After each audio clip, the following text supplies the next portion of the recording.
Welcome back to the Daily Dose with Susan and Robert, who are talking about writing and maybe going out with your own writing from beyond your own space. Mm. That's where we all start. But I asked myself recently, what does it mean? What does it mean to be a writer? Some of the answers to that you've taught us in class based on readings that you've done. I think from Stephen King you've quoted, and from Joseph Campbell you've quoted, and others. The first thing you need to do is be a reader to understand what voice looks like, what it means to set a scene and make things happen in your story. Um, the other thing that you said, and those teachers of yours have said, was to write all the time. Just write, write stuff down, type stuff, journal stuff, speak it into your phone, whatever you need to do. Many of the people who are in our greater Parkinson's family have lost the ability to write by hand, as have I, or almost completely. And it's amazing how creative I've become because my need to get things out is dramatically dialed up since I've been in this writing course. So, writing itself is it's a self-fulfilling prophecy, obviously. Um, I think um, there's one more big thing that I've recently learned, which I thought I knew. I thought I knew what show don't tell really means, and I did, and I didn't realize I wasn't translating that into my writing.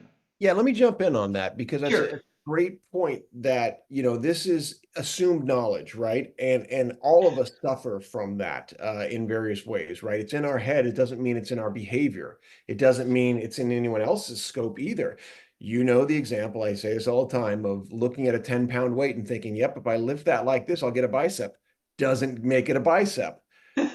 So that concept of show don't tell, um, yeah, the example that I gave you, I think in your last bit of writing, I know my Aunt Linda really responded to it. How did it land with you? The idea of the magician telling you how he's going to do the trick and then showing the trick.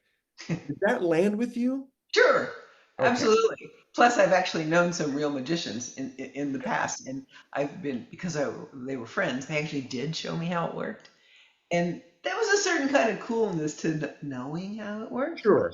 but it took away the magic. Yeah, and that's it for the writer standpoint. It's yeah, I mean, I guess it speaks toward, the value of mystery discovery as a reader. There is a thought about you don't want the reader to ever be ahead of you as a writer unless you're planning to go 90 degrees to let them walk ahead just to go, oh shoot, and have a twist in mind that you always want to be just a little ahead of them. So they're going, ooh, yes, feed me, Seymour, right? um, What so about that foreshadowing? Does that not fit Oh, into that? foreshadowing, absolutely. But again, that's done in a number of different ways. Kind of with a hint, an out there, whatever. The difference is, I think, in what we were saying was you were saying the thing and then trying to demonstrate the thing, and it's like, well, one or the other, frankly. And saying the thing is so much less interesting than showing the thing. What it gets to me, I think, is trust, and this is hard as a writer, trust that the audience, the reader is going to get it. And that's Exactly. where, And that's what all my other words were doing was filling it in, fleshing it out a little bit yeah. for that reason, for that just to, and that's where I think I was mixing up what show actually means Hmm. Yeah. and tell doesn't. Yeah. And And it's because of what you said. It's hard to believe that I can take this paragraph and cut it down to this few words and be confident that my reader really knew what I meant. Right. It's a balancing act. I don't mean to say there's an exact formula.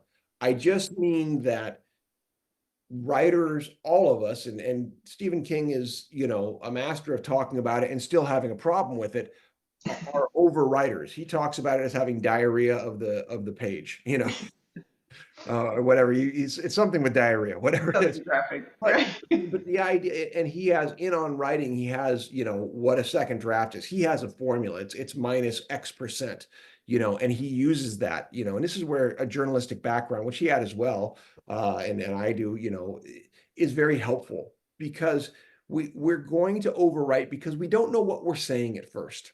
And if we put too many words in it, the reader's going to go, I get on with it. I know. And that's what, I think Show Don't Tell is about, is to stay just a little ahead and go, ooh, oh my gosh, what? No, and yes, there's a flow. And so, yeah, all of these things come with caveats, of course. It just happens to be, where you were at with your writing. And, you may well underwrite something next and I'll go, I need more here. And you go, wait a minute. Don't do that to me. No, no. Well, we're going to be back in a minute to talk more about, again, that idea of being a reader and more of, I think, this process of putting ourselves out there on the next Daily Dose.